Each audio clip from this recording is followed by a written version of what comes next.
2023년 운성고등학교 1학년 2학기 중간고사 기출문제 해설을 하겠습니다.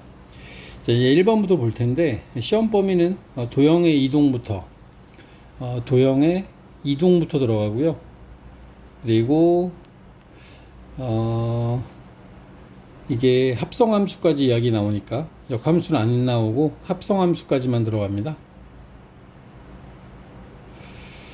자, 이 부분에 대한 문제들 앞에서부터 나갈 거예요. 자, 문제 난이도부터 보시면 1번 문제입니다. 점 4,-3을 x축의 방향으로 2만큼, y축의 방향으로 5만큼 평행이동한 점의 좌표. 자, 내용상으로 봤을 때는 평행이동과 관련된 문제가 되겠죠. 점에 대한 평행이동이니까 그렇게 어렵지 않을 겁니다. 난이도는 이제 쉬운 문제입니다. 4,-3을 x축의 방향으로 2만큼 이동했으니까 점의 이동은 그대로 2를 더해주면 되죠. y축의 방향으로는 5만큼 이동했으니까 마이너스 3 더하기 5. 이게 이제 그대로 옮겨진 점의 좌표가 됩니다. 6,2가 되겠네요. 따라서 답은 5번이 됩니다. 자, 2번 문제 바로 가겠습니다. 2번 문제 가면 자연수 x에 대한 조건 x는 6의 약수이다의 진리집합의 모든 원소의 합은, 그리고 우리 이제 명제 부분에서 진리집합과 관련된 이야기가 됩니다. 명제 조건에 대한 어떤 진리집합을 찾는 문제고, 간단한 문제죠. 어렵지 않습니다. 자연수 x에 대한 조건이니까 자연수의 범위에서 6의 약수는 1, 2, 3, 6이 있을 거고, 얘네들을 집합으로 묶어주면 이 집합을 이 조건에 대한 진리집합이라고 볼 수 있습니다. 문제에서 원하는 게 이 집합의 원소의 합을 구하는 거니까 다 더하면 12가 나오겠네요. 정답은 4번입니다. 자, 다음에 3번 문제 갈게요. 3번 문제 보시면 집합 A가 3, 6, 9, 12, 15, 18 그죠? 집합에 대한 이야기고, 원소 나열법으로 나열된 이 집합에 대해서 원소이냐 아니면 부분집합이냐를 묻는 문제라고 보시면 되겠네요. 주어진 조건만 놓고 보면 여기 나와 있는 건 집합에 대한 원소 나열법, 집합의 가장 기본 개념이죠. 기본 개념을 묻는 문제입니다. 자, 공집합이 A에, 그러니까 우리 이거 해석을 잘해야 돼. 1번은 공집합은 집합 A의 원소이다. 말도 안 되죠. 바로 밑에 보이네요. 공집합은 집합 A의 부분집합이다. 이거 4번은 맞는 거죠. 모든 집합, 그러니까 공집합은 모든 집합의 부분집합이니까 4번은 맞고, 1번은 틀렸습니다. 공집합은 집합 A의 원소가 아니죠.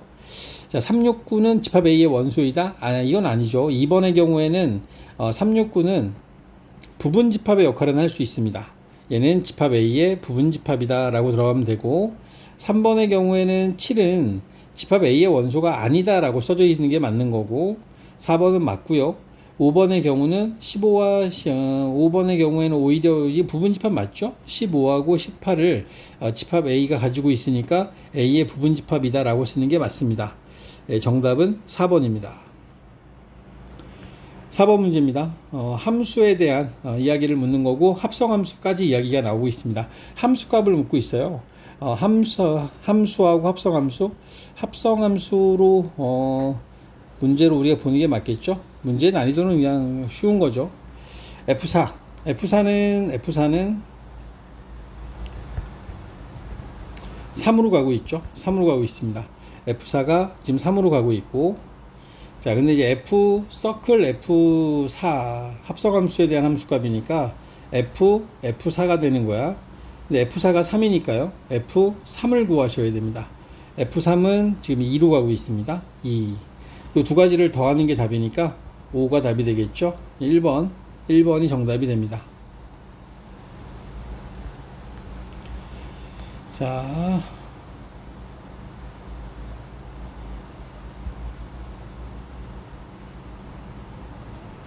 다음 문제 이어서 봅시다. 5번 문제입니다. 5번. 전체 집합 U의 두 부분 집합 A와 B가 있고, A차 집합 B가 1,3일 때 상수 A의 값을 구하세요 라는 문제인데, 이것도 마찬가지로 집합의 연산에 관련된 문제죠. 집합의 연산. 이제 기본적으로 차집합에 대한 성질 정도만 알면 되니까요. 기본 문제로 보겠습니다. A차 집합 B가 1,3일 때 상수 A의 값을 구하세요라고 했는데 A에서 B를 뺀다라는 의미를 우리는 A에서 실제로 빼주는 건 A 교집합 B를 빼는 거죠. A 교집합 B를 빼는 거니까 여기서 A 교집합 B, A에서 A 교집합 B를 빼서 1,3이 됐던 얘기는 A 교집합 B가 결국에는 5란 얘기가 될 겁니다. 5. 따라서 5라는 원소가 집합 B에도 있어야 되니까 집합 B에 즉 아직 확정되지 않은 원소 A 빼기 4가 5여야 합니다. 그러므로 A의 값은 9가 되겠네요. 이제 문제에서 원하는 A 값을 이렇게 구했습니다. 자, 6번으로 넘어가겠습니다. 자, 명제. x제곱 더하기 5x 더하기 k가 0이 아니면 x 더하기 1은 0이 아니다 가 참일 때 상수 k의 값은 이제 명제의 참거짓에 대한 이야기인데 이 주어진 명제는 아니다라는 조건으로 구성되어 있기 때문에 이것보다는 우리가 대우로 바꿔서 문제를 푸는 게 맞죠. 다시 얘기해서 이 주어진 명제의 대우 명제를 먼저 구해 보시면 대우 명제는 x 더하기 1이 결론을 부정하는 겁니다. 0이면 x제곱 더하기 5x 더하기 k는 0이다 라고 우리가 대우 명제를 만들 수 있겠죠. 이렇게 해서 우리가 명제를 만들어 놓고 참거짓을 판단하는 게 좋을 것 같습니다. 명제에서 이제 대우를 이용하는 거고 이 정도의 문제면 뭐 이제 그렇게 어렵지 않으니까 이제 별 하나 정도가 되겠죠. 자, 이 주어진 명제가 참이다라는 조건이 주어졌기 때문에 앞에 가정을 만족하는 x 마이너스 1이라는 요 값이 결론을 만족해야 되는 상황이죠. 따라서 나는 x는 마이너스 1을 결론에다 대입할 겁니다. 대입되면 이 조건이 성립해야 되겠지. 마이너스 1의 제곱 1 마이너스 5 더하기 k가 0이므로 k라는 값은 4여야겠다. 이렇게 판단하면 k 값을 바로 구할 수 있습니다. 정답은 2번입니다. 자, 7번 문제로 넘어가겠습니다. 7번. 집합의 교집합의 원소의 개수. 이거 집합의 원소의 개수 구하는 문제가 되죠. 집합이고, 그죠? 집합에서 원소의 개수 구하는 문제입니다. 이 정도면 이제 난이도가 조금 생겼다라고 볼 수도 있겠죠. 하지만 분명한 건 어려운 문제는 아닙니다.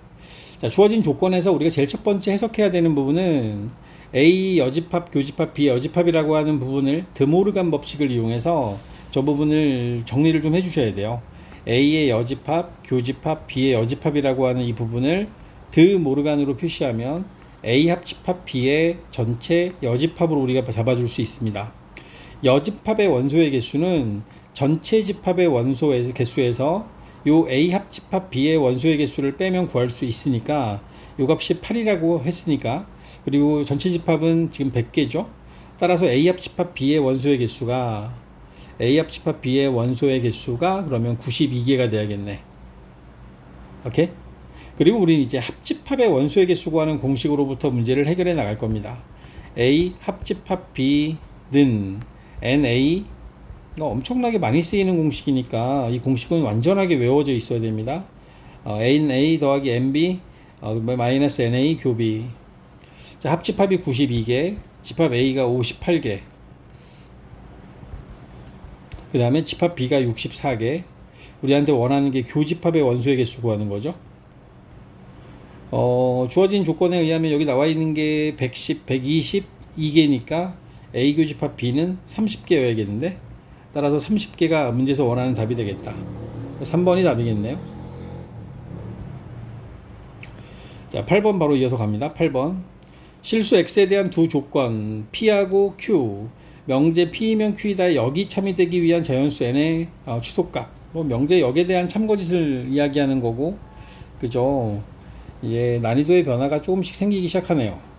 여기 나와 있는 걸 우리 P 조건은 절대값을 포함하고 있는 부등식의 경우에는 절대값 안에 X밖에 없으니까 P라는 조건을 정리하면 마이너스 N보다 크거나 같고 X는 N보다 작거나 같다라고 이야기를 할 수 있고, Q라는 조건을 보면 Q는 X 플러스 4, X 마이너스 2로 인수분해되고 0보다 작거나 같은 부등식이니까, 따라서 얘는 사이 범위 마이너스 4보다 크거나 같고 2보다 작거나 같다가 이제 Q 조건을 만족하는 진리집합이 되겠죠. 자, 명제 P이면 Q이다의 여기참입니다. 다시 얘기해서 P이면 Q이다의 여기참이니까 Q이면 P이다가 참이 된다라고 하면 얘가 참이라는 얘기는 결국에는 Q를 만족하는 진리집합이 P를 만족하는 진리집합의 부분집합이어야 합니다. 따라서 수직선 위에다 표시해 보면 우리가 지금 여기 나와 있는 것 중에서 Q집합은 마이너스 4부터 마이너스 2까지지 않습니까? 이렇게 해서 만들어진 이 Q라는 진리집합이 있고 P라는 진리집합은 마이너스 M부터 N까지가 되겠죠. N. 요 P라는 진리집합이 있을 때 Q가 P의 부분집합이 되려면 마이너스 N은 마이너스 4보다 작거나 같아야 되고 N은 2보다 크거나 같아야 됩니다. 두 가지 조건을 동시에 만족해야 되니까 4보다 크거나 같고 2보다 크거나 같다? 동시에 만족하는 n의 값의 범위는 4보다 크거나 같아야겠네요. 따라서 n의 최소값은 4라고 답할 수 있어야 되겠다. n의 최소값은 4가 됩니다. 자, 다음 문제 9번입니다. 자, 직선을 x축의 방향으로 a만큼 y축의 방향으로 마이너스 a만큼 평행이동한 직선이 원의 넓이를 이등분한다. 원의 넓이 이등분한다 라고 하면 여러분들 머릿속에 그냥 팍 떠올라야 되는 것 중에 하나가 이 직선이 원의 중심을 지난다, 요 이야기가 떠올라야 됩니다. 주어진 이 문제는 평행이동과 관련된 문제죠. 평행이동. 난이도는 조금 올라갔습니다. 그죠? 2개 정도 잡아주고 직선을 평행이동을 먼저 시킬게요. x축의 방향으로 a만큼 이동했으니까 x-a가 대입이 되고, 그 다음에 y축의 방향으로 마이너스 a면 y 플러스 a가 대입이 됩니다. 마이너스 2는 0. 직선의 방정식을 정리하면 3x 더하기 4y 마이너스 3a 더하기 4a 하면 플러스 a만 남죠. 마이너스 2는 0. 얘가 원의 중심이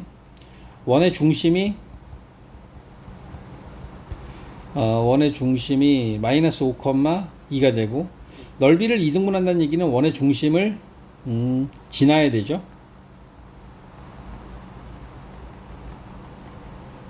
내가 이제 대입을 하겠습니다. 대입하면 마이너스 15 y에다가 2 대입하면 8 마이너스 플러스 a 마이너스 2는 0. 정리하시면 이게 마이너스 17 9 마이너스 9 남네요. 넘겨주면 a는 9가 되겠는데 a가 9일 때 이 넓이를 이등분하게 된다. 이해하십니까? 자, 10번. 두 조건 PQ에 대하여 P가 Q이기 위한 필요 조건이지만 충분 조건이 아닌 것만을 보기에서 있는 대로 고른 것은, 여기서 나온 이 조건에 의하면 충분 조건은 아니에요. 다시 얘기해서 P이면 Q이다는 얘는 거짓이어야 됩니다. 그리고 Q이면 P이다는 참이어야 되는 거죠. 이 두 가지를 동시에 만족해야 돼. 그래서 우리가 얘를 갖다 좀 기호화 시켜보면 P에서 Q로 가는 명제는 거짓이어야 되고 Q에서 P로 가는 명제는 참이어야 이게 이제 필요 조건이지만 충분 조건이 아닌 조건이 되는 거야. 그지? 기억부터 이제 확인을 해보면 x가 0이면 x제곱 빼기 4x는 0이다. 문제는 요거 참이죠. 이게 0 대입하면 0 돼버리잖아. 그지? 근데 이 명제의 역은 또 거짓입니다. 뒤에 나와 있는 조건이 x로 묶어주면 그러면 x-4는 0이 되면서 여기서 이게 0이 되는 값이 두 가지죠. x가 0이 되기도 하고 x가 4가 되기도 하니까 결론을 만족하는, 그러니까 q를 만족하는 진리집합이 0하고 4고 p를 만족하는 건 0밖에 없으니까 얘네들은 오히려 충분 조건은 되지만 필요 조건은 안 되는, 문제에서 원하는 답에 해당되지 않죠. 자, q를 정리해 볼까요? 이번엔 니은에 나와 있는 것도 확인해 보면 q에 나와 있는 걸 정리를 좀 해주셔야 되는데, 자, 니은입니다. 니은은 x제곱 마이너스 x 마이너스 2가 x 플러스 1에 x 마이너스 2로 인수분해되고, 그럼 얘가 마이너스 1보다 크고 x는 2보다 작은 게 되죠. 그러면 여기 나와 있는 이 관계만 놓고 보면 가정을 만족하는 p, x가 3보다 작다라는 것과 그 다음 q를 놓고 보면 q가 p에 포함되는 이런 형태의 식이 되지 않습니까? 그지 않습니까? 관계가. 따라서 얘는 P이면 Q이다는 거짓인 게 맞고 Q이면 P이다는 참이 되는 게 맞으니까 문제의 조건에 맞는 필요 조건이지만 충분 조건은 아닌 그런 조건이 되는 겁니다. 그러니까 니은은 맞는 거야. 자, 디귿 x 더하기 y가 유리수이면 x 드 y는 모두 유리수이다. 그러니까 디귿의 경우에 이것도 마찬가지로 P이면 Q이다를 봤을 때 P이면 Q이다 더해서 유리수라고 해서 얘가 유리수가 되는 건 아니죠. 그죠?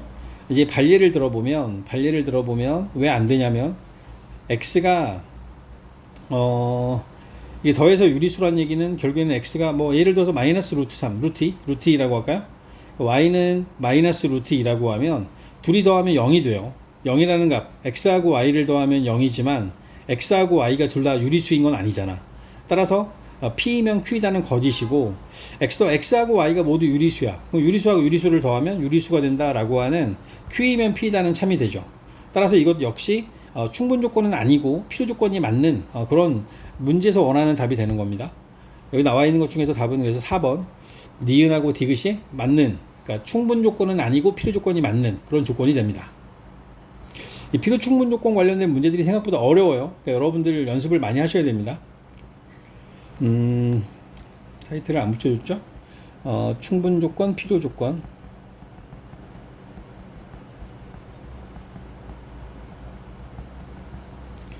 한 2개 정도의 난이도로 보여집니다.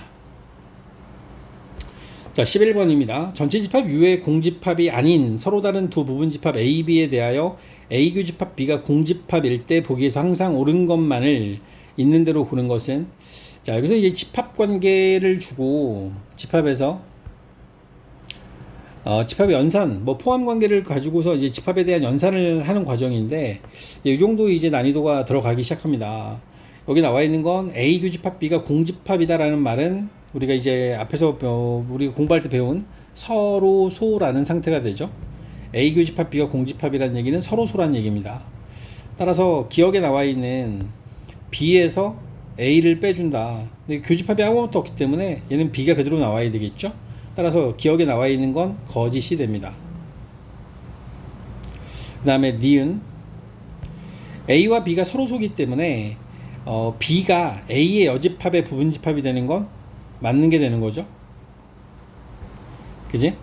여러분들이 벤 다이어그램을 머릿속으로 그려보시면 되는데 전체 집합이 있고 전체 집합의 안에 들어있는 A라는 집합과 B라는 집합이 이렇게 서로소일 경우에 A의 여집합에 B가 포함되어 있는 게 맞는 거니까 맞습니다. 그러니까 디귿의 경우에는 이 앞에 있는 조건을 만족하면 B하고 A의 여집합을 합집합을 시키잖아. 그러면 포함 관계를 가지고 있는 두 집합의 합집합은 언제나 큰 집합이 나옵니다. A의 여집합이 나와야 되는 상황인 거죠. 따라서 여기서 이제 참이 되는 건 기억밖에 없나, 니은밖에 없네요. 니은만 참이고 기억과 디귿은 거짓이니까 여기서 이제 2번이 답이 됩니다.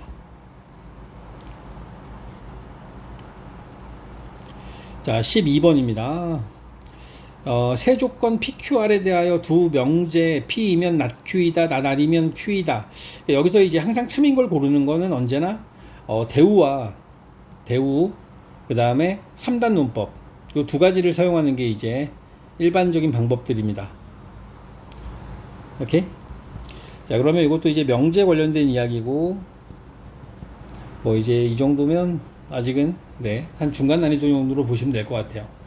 자, P이면 not Q이다, P이면 not Q이다가 있고, 그러니까 이거에 대한 대우 명제를 만들면 Q이면 not P이다가 되겠죠. 대우 만든 겁니다. 대우. 그 다음에 not R이면 Q이다. 이것도 이제 대우를 만들면 그러면 not Q이면 R이다. 이게 나오겠죠. 지금 우리가 쓰고 있는 모든 명제는 참인 명제들입니다. 그리고 여기서 이제 3단 문법에 의해서 P이면 not Q이다라는 요 명제와 그 not Q이면 R이다는 명제가 연결고리 not Q로 연결되어 있잖아. 따라서 여기서 나올 수 있는 결론이 P이면 R이다라는 명제도 3단 문법에 의해서 참인 명제로 우리가 만들어 줄 수 있습니다.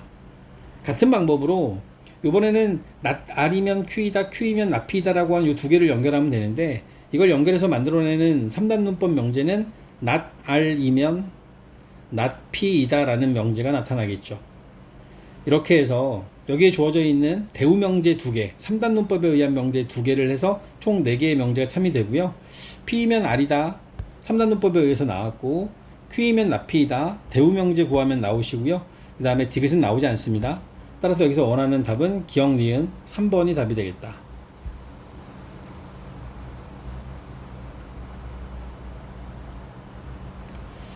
자, 13번입니다. 13번. 그림은 전체 집합 U의 공집합이 아닌 서로 다른 두 부분 집합 A, B 사이의 관계를 벤 다이어그램으로 나타낸 것이다. 다음 중 어두운 부분을 나타낸 집합과 같은 것은 이라고 해서 나왔어요. 여기 나와 있는 이 어두운 부분은 지금 이제 B차 집합 A만 뺀 나머지를 의미하는 거잖아.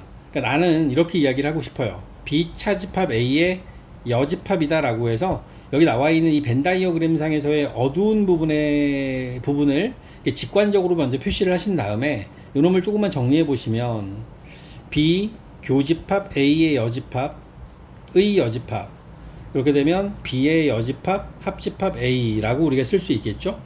뭐 이제 예쁘게 쓰면 A 합집합 B의 여집합이라고 하는 이런 모양, 여기 이 부분이 지금 여기에서 어두운 부분을 나타내는 집합이 됩니다.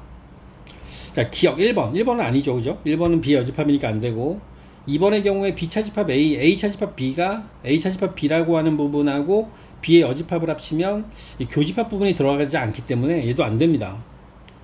3번에 주어져 있는 거 이제 분배해 보시면 얘가 이게 앞에 게 A 차집합 B거든. A 차집합 B, A 차집합 B 부분하고 A의 여집합이 들어가면 얘 같은 경우에는 그죠? 이런 모양이 나올 수가 없습니다.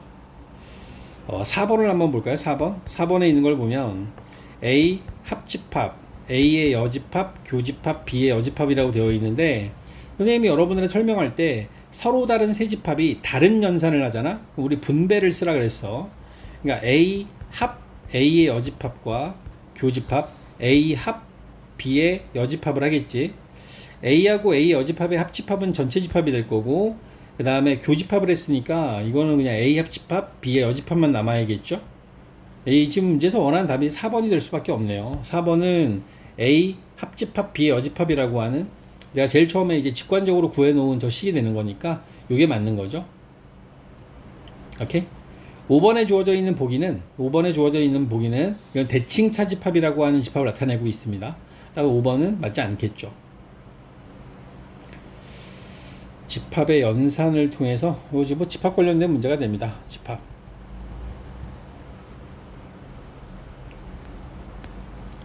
자, 14번으로 갑시다. 14번. 이제 함수라고 하는 부분에서 이제 함수냐 아니냐, 1대1 함수냐 1대1 대응이냐, 이런 것들을 이제 판단하는 문제인데, 1대1 함수와 1대1 대응의 차이는 알죠. x값이 다르면 y값이 다르다. 여기까지가 1대1 함수고, x값이 다르면 y값이 다르다. 그리고 공역과 치역이 일치한다. 이게 1대1 대응입니다. 주어진 것들은 사실 여러분들이 그래프적인 해석이 제일 중요합니다. 니은의 기억의 경우에는 얘가 이제 함수냐 아니냐를 판단하는데, x가 1보다 크잖아. 그러면 x 빼기 1은 x 빼기 5는 얘는 마이너스 4보다 커지겠지? 그지? 근데 여기 나와 있는 이게 이제 내가 구한 게 치역이에요. 치역. 봐봐. 다시.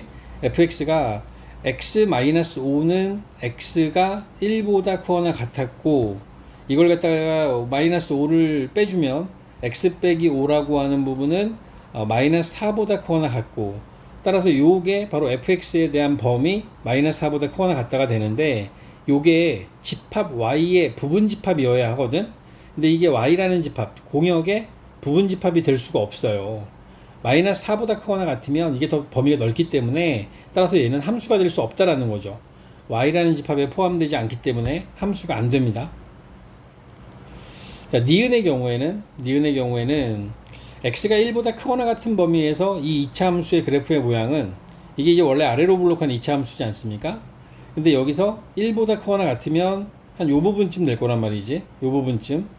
여기 나와 있는 요 값은 우리가 1을 대입하면 g1을 구해보면 g1의 값이 마이너스 1이니까 gx라는 함수는 마이너스 1보다 크거나 같아요. 그리고 요 값이 저 공역에 해당하는 y라는 집합의 부분 집합이 되고, 얘는 계속 증가만 하니까 1대1 함수가 될 수 있다라는 거죠. 그지? 1대1 함수가 될 수 있는 거야. 따라서 니은의 경우에는 1대1 함수가 맞다. 자, 디귿은 이 2차 함수 hx에 주어져 있는 함수를 꼭지점을 좀 구해보면 x-2의 제곱 마이너스 2가 돼요. 그지? x-2의 제곱 마이너스 2. 그러면 요 값은 아래로 볼록한 2차 함수가 있어. 그리고 꼭지점의 위치는 2, 마이너스 2야. 근데 x의 범위가 여기서부터 출발하잖아. 1부터니까 x가 1부터 출발하니까 이 함수의 그래프는 이런 식으로 갈 거란 말이지. 그렇게 되면 이 부분은 1대1 대응이 될 수가 없는 상황이 되는 거야. 따라서 디귿은 1대1 대응이라고 말할 수 없는 거죠. 여기서 맞는 건 기억도 안 되고 디귿도 안 되고 니은밖에 없네. 그 니은 2번이 답이 돼야 된다.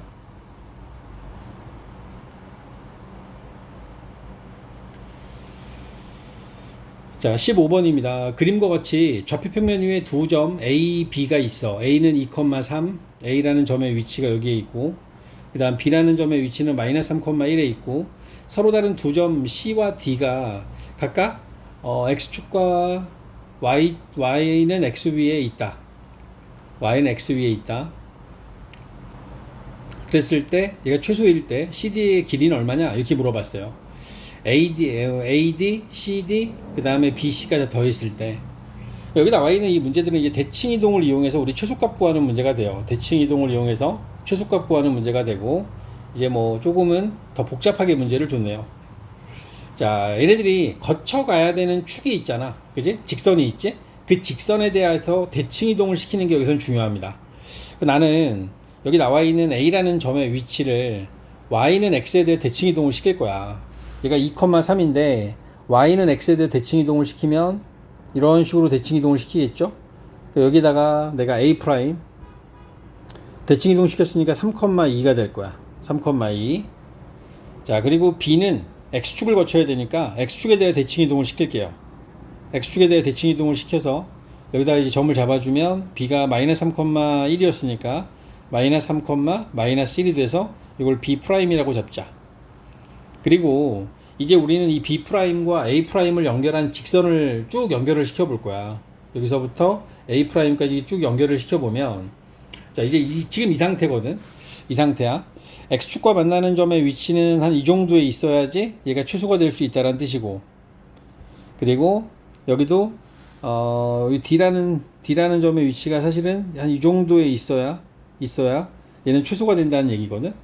여기서 우리가 알아야 되는 게 뭐냐면, 이게 합동관계에 의해서 여기서부터 이 C가 오는 요 C의 위치하고의 요 거리가 같고, 그 다음 마찬가지로 A에서 요 D의 위치가 한 이쯤에 있을 때, 그지? 요 길이가 같아서 문제에서 원하는 걸 놓고 보면은, 문제에서는 그런 거잖아.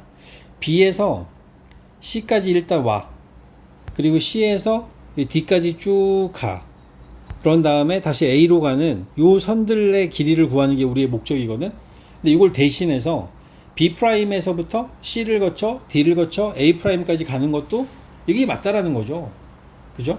대칭 이동을 시켜서 우리가 가야 되는 상황인 겁니다. 자, 정리를 한번 해볼게요. 지금 이 문제를 풀기 위해서 내가 쓰고 있는 방법은 A를 Y는 X에 대하여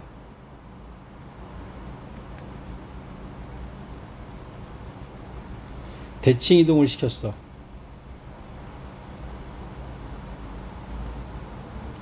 얘를 A'이라고 잡으면 3,2가 되고, 그 다음 B를 X축에 대하여 대칭 이동을 시킨 거지.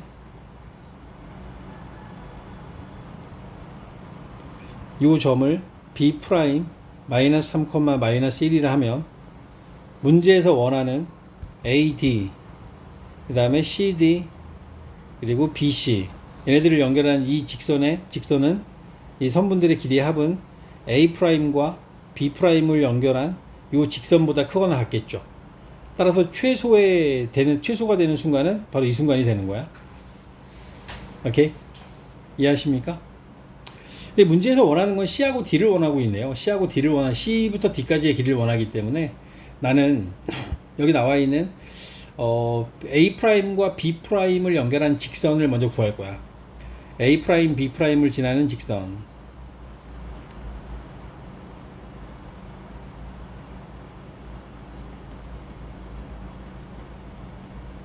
그럼 x값이 6만큼 늘어날 때 y값이 3만큼 늘어났으니까 기울기는 2분의 1이 될 겁니다.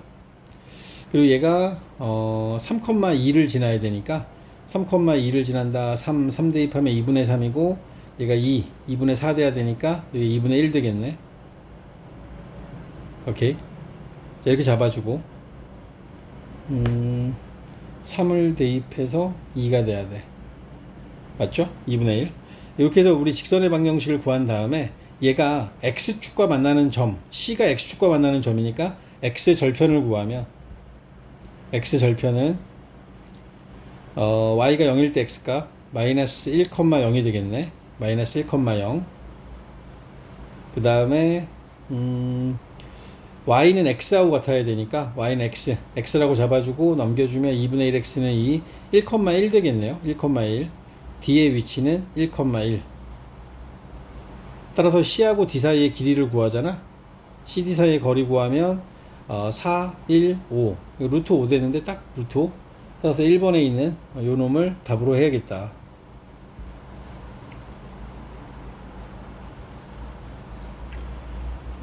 자, 16번입니다. 16번. 자, A가 1, 2, 3, 4, 1, 2, 3, 7, XY의 모든 원소 K에 대하여 A의 부분 집합 중 K를 최대의 원소로 갖는 모든 집합의 개수를 FK라 하자. FY는 이 FX를 만족시키는 10 이하의 자연수 X, Y의 순서상 X, Y의 개수는 이렇게 물어봤어요. 자, 16번 문제 보면 집합 A가 1, 2, 3, 7, XY의 원소 K에 대하여, 그래서 K는 1이나 2나 3이나 7이나 XY가 될 수 있다는 얘기죠. A의 부분 집합 중 K를 최대 원소로 갖는 모든 집합의 개수를 FK라 하자. FY가 이 FX를 만족하는 10 이하의 자연수 XY의 순서상 X, Y의 개수는, 이게 이제 문제입니다. 그럼 이런 얘기죠. 예를 들어서 주어져 있는 이 집합을 기준으로 보면 제가 이렇게 잡았어요. F 3이라고 해볼까? F3. F3이면 이게 의미하는 게 3을 제일 큰 원소로 가질 수 있는 부분 집합의 개수야. 그러면 F3이 되는 경우는 3만 있어도 됩니다. 그죠? 그러면 F3이 제일 큰 거니까.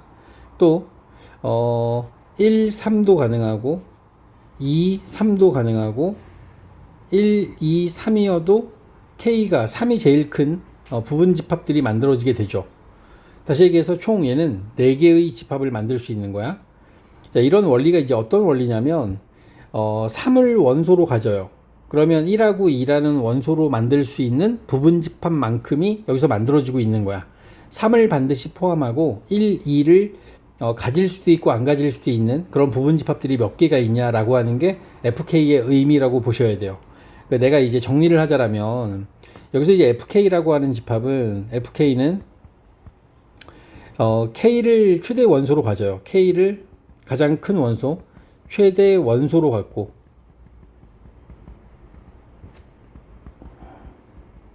그 다음에 K보다 작은 원소들, K보다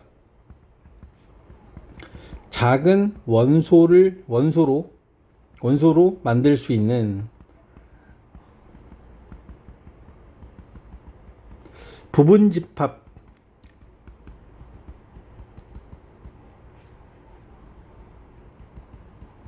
이게 이제 FK라고 봐야죠. 오케이? 따라서 여기서 이제 FY가 2 곱하기 FX가 된다는 얘기는 Y보다 작은 원소로 만드는 부분 집합의 개수가 X보다 작은 부분 집합의 개수의 2배랑 같아야 되는 상황이잖아. 다시 얘기하면 X가 Y보다 작아야 돼. 그리고 Y보다 작은 원소의 개수보다 X보다 작은 원소의 개수가 하나 차이가 나야 돼. 하나 차이. 그러니까 이 조건을 만족하려면 여기서 이제 주어진 조건들을 보면 10 이하의 자연수 XY니까 Y를 내가 10부터 거꾸로 갈게요. Y가 10이라면 X는 여기 1, 2, 3, 7, XY가 있으니까 X는 8이 가능합니다. 그죠? 그러면 8보다 작은 건 4개니까 10보다 작은 건 5개가 되는 거고, 무슨 얘기인지 알겠어? Y가 10이고 X가 8이면 10보다 작은 원소는 1, 2, 3, 7, 8 이렇게 4개가 5개가 되는 거니까 FY는 2의 5제곱이 되는 거고, X가 8이 되면 1, 2, 3, 7 4개로 만드는 거니까 2의 4제곱이 되는데 여기다 2를 곱하면 둘이 같아지잖아. 이런 원리로 가는 거야. 그럼 X는 8도 가능하고 9도 가능한 거죠. 그리고 Y가 9가 되면 X는 8만 될 거고, Y가 7은 될 수 없죠. 그래서 이제 원소의 개수가 6개가 유지가 돼야 되기 때문에 Y가 8이 되면 그럼 X가 7밖에 안 되니까, 그지? X가 7이 되면 또 안 되잖아. 그래서 Y는 8이 될 수 없고, 그 다음에 Y는 8이 안 되지만 7도 안 되고, Y는 6은 또 될 수 있어요. Y가 6이 되면 X가 4나 5가 될 수 있고, Y가 5가 되면 X는 4가 가능합니다. 이런 식으로 해서 순서쌍을 만들면 8,10, 9,10, 그 다음에 얘는 8,9, 요놈은 4,6, 5,6, 그 다음에 4,5. X하고 Y가 될 수 있는 건 이렇게 해서 총 6개의 순서쌍을 만들어낼 수 있게 됩니다. 그래서 1번이 답이 되겠죠? 1번.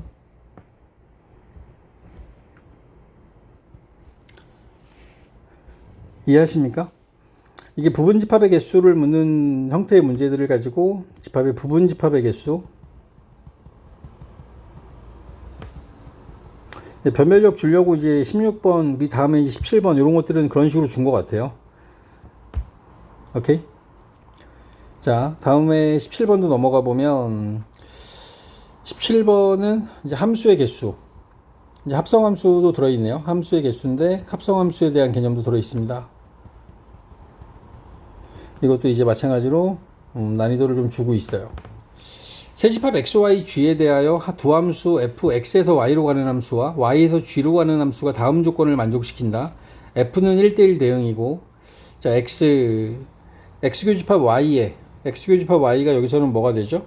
x교집합 y가 2, 3, 4네요. 2, 3, 4.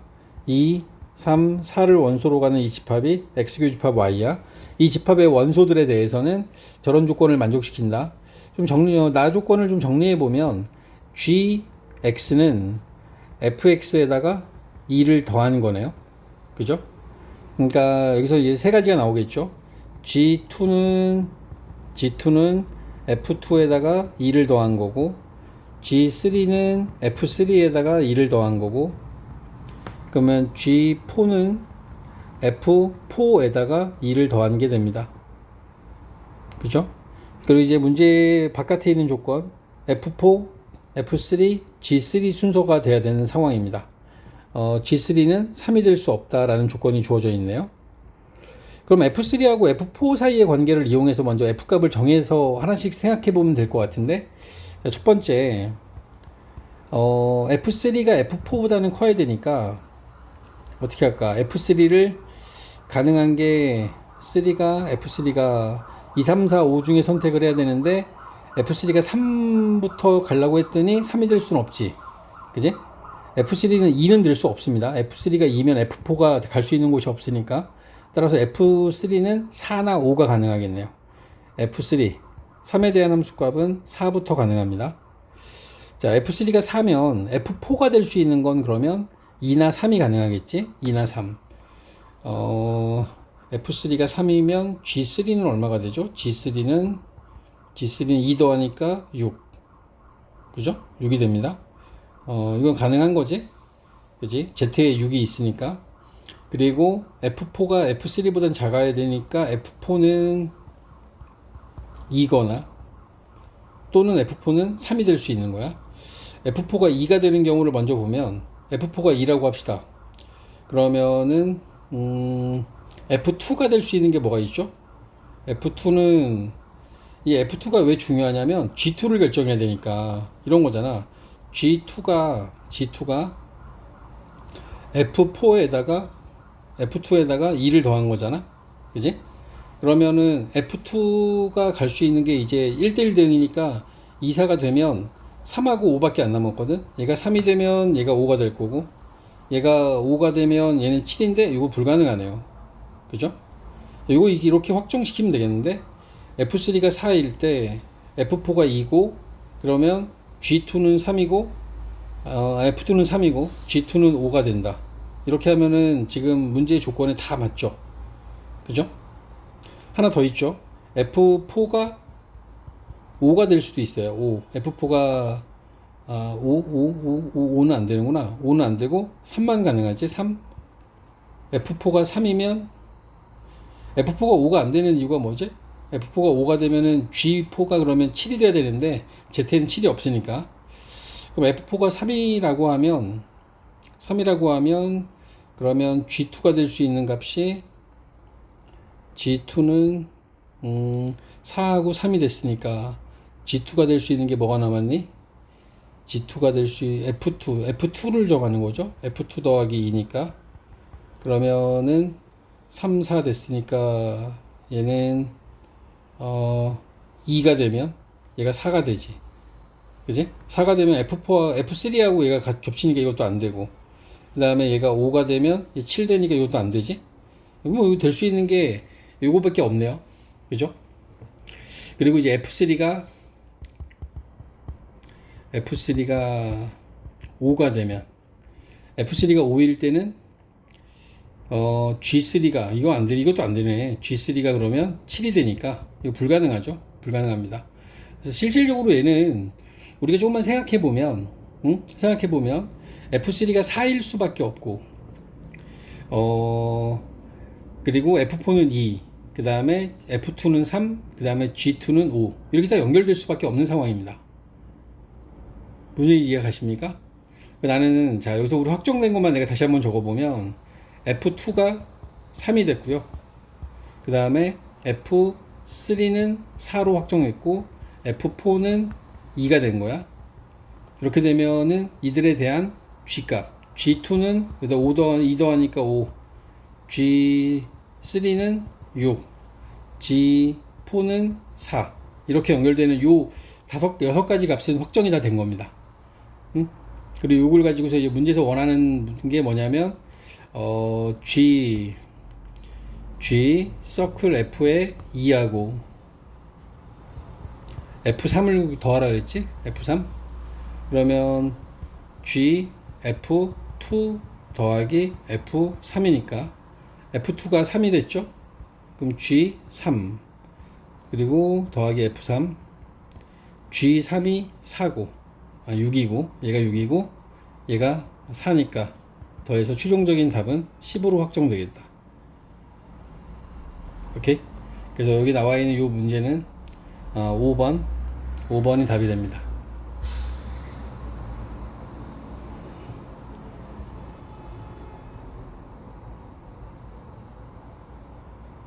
자, 이제 18번으로 넘어가겠습니다. 18번, 19번, 20번은 논술형 문제들이고, 문제에 써져 있는 말을 이제 잘 따라서 여러분들이 풀이 과정을 정리하셔야 됩니다. 자, 문제에 나와 있는 건 집합 관련된 문제들이고, 난이도는 사실 많이 어렵진 않습니다. 여기서 이제 좀 어렵다라고 하는 건 1-3번 정도가 어려울 것 같네요. 자, A라는 집합을 원소나열법으로 나타내시오라고 했으니까 얘네들은 특별한 풀이 과정 없이 10 미만의 소수, 약수가 2개인 수죠. 2, 3, 5, 7 이렇게 4개의 원소를 집합 A에 써주시면 되고, 그 다음에 A 합 집합 B의 원소의 개수를 의홀 구하시오 라고 돼 있어요. 그러면 이거는 A 합 집합 B는 NA 더하기 NB 마이너스 NA 교B 이렇게 가면 되니까 A가 지금 4개 나왔죠. B가 5개고 A하고 B의 교집합은 2밖에 없습니다. 1개 빼주시면 되겠네요. 얘는 8개가 됩니다. 여기까지는 이제 보시면 나타내시오, 구하시오 라고 돼 있죠. 하지만 이제 1-3번에 보면은 그 과정을 서술하시오 라고 돼 있어요. 그래서 우리는 여기 나와 있는 1-3번은 풀이 과정을 좀 정리를 예쁘게 잘 하셔야 됩니다.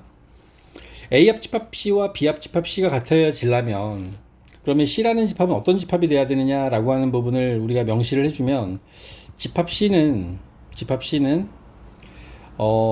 A의 모든 원소와 B의 모든 원소가 좌변과 우변에서 이제 합쳐지는 거기 때문에 집합 C는 A하고 B에 들어있는 원소들이 있죠. 얘네들을 다 원소로 가져야 돼요. 교집합을 제외하고 3하고 4, 5, 6, 7, 8까지 8을 반드시 포함시켜야 됩니다. 반드시 포함해야 돼. 반드시 포함해야 됩니다.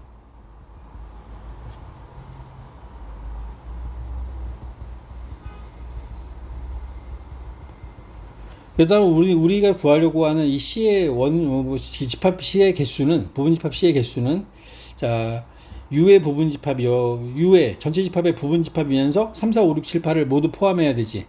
응? 따라서 여기서 나와 있는 집합 C의 집합의 개수는 2의 10제곱에서 6개를 뺀 2의 4제곱계 16개를 답으로 하셔야 된다고. 알겠니? 집합 C의 개수는 그래서 16개가 된다. 16개.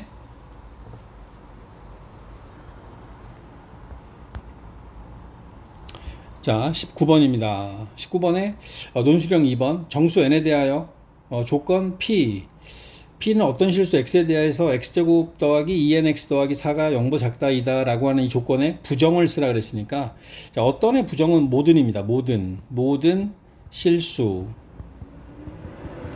x에 대하여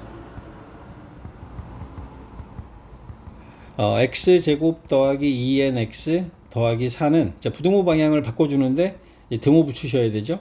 이다. 이게 이제 P의 부정, 납피를 만들어낸 거고, 이 납피가 참인 명제가 되도록 하는 n의 최소값을 구하고 그 과정을 서술하시오라고 되어 있습니다.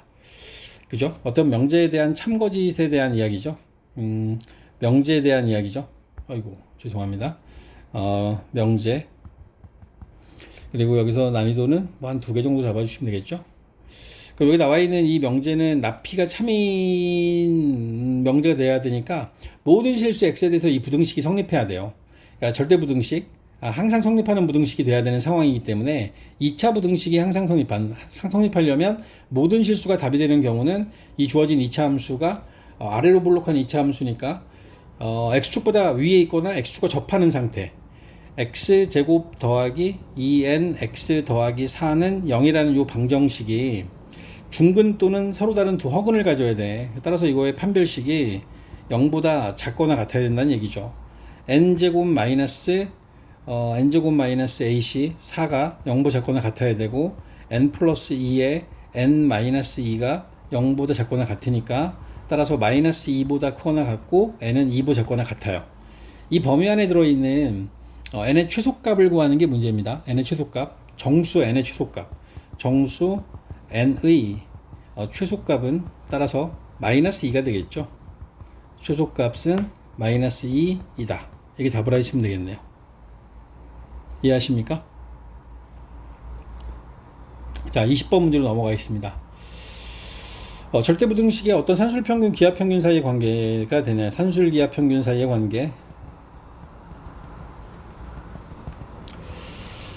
뭐 이게 많이 어려운 문제는 아니지만, 두 양의 실수 xy에 대해서 x 더하기 y 뭐 이렇게 나와 있는데, x 더하기 y하고 x분의 4 더하기 y분의 9라고 하는 요 곱이 y는 kx일 때 최소값 m을 갖는다. 두 상수 k와 m에 대해서 2k 더하기 m의 값을 구하고 그 과정을 구하시오라는 게 문제예요.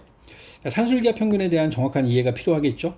일단은 여기 나와 있는 걸 전개할 거예요. 전개하면 4 y분의 9x x분의 4y 더하기 9, 좀 정리하시면 y분의 9x와 x분의 4y가 더하기 13 되어 있는 이런 식의 모양을 볼 수 있습니다. x하고 y가 양수예요. x도 양수, y도 양수이므로 여기에 주어져 있는 y분의 9x도 양수일 거고 x분의 4y도 양수가 될 겁니다. 이제 핵심은 이거죠. 얘네들이 곱이 일정합니다. 양수 조건을 가지고 있고 얘네들 둘을 곱하면 일정한 값, 어떤 상수값이 나오기 때문에 이럴 때 우리는 산술기하 평균을 쓰죠. y분의 9x와 얘를 a라고 보고 x분의 4y를 b라고 봤을 때 크거나 같다 2배 루트 얘를 둘이 곱하는 겁니다. y분의 9x, x분의 4y를 곱하게 되면 뭐 다 없어지면서 36만 남으니까 루트 36, 6에다가 2 곱해서 얘는 12가 될 겁니다. 단 이게 이 순간에 이제 등호가 성립하죠. 등호는 언제 성립하냐면 등호는 y분의 9x하고 x분의 4y가 같을 때. 이거 똑같은 거 두 개 더해서 12가 됐다는 얘기는 얘가 6이란 얘기죠. 6입니다. 일 때 등호가 성립합니다.